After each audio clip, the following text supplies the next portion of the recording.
So for this discussion, I chose the two quotes from visitors. I chose a visitor from Kenya said, "Parents are so occupied earning the weekly or monthly pay that they find very little time to devote to their children."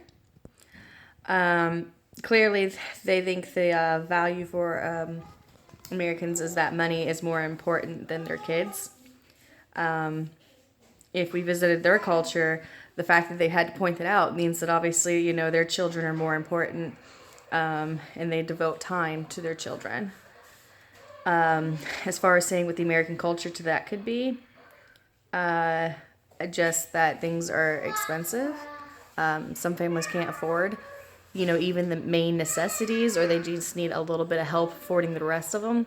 So just say, it's not that we don't value our children, is that, we've got to basically chase the dollar in order to survive. And if that means having to throw your kids in daycare, have somebody else watch them so you can make ends meet, then unfortunately that's what has to happen. The second quote is a visitor from the Philippines said that they observed that the mother is the dominant parent in most families. I'm not exactly sure which part they saw or observed for this, but if they're observing like a split family, then what I can say is that, in instances of divorce and child support and who gets the kid and this and that, mothers are currently more pushed to be the ones to be the main caregivers for their children. You definitely see that in Florida a lot. I see many billboards or billboards saying, like the right parent is both parents. So they're advocating for fathers' rights as well. And I don't know, maybe they observed the fact that, this mom has the kid most of the time. The dad only gets them like every other weekend kind of thing. And then the mom gets money to help the child or from the dad to help the child. So I think that might be where they're getting that from. So obviously they see that Americans value mothers more. And then over in, the Philippines, the dad would obviously take on a more demanding role as the main, as the main important person in the family. And then so what they witnessed, like I said, they would say, in American culture, the moms have more rights.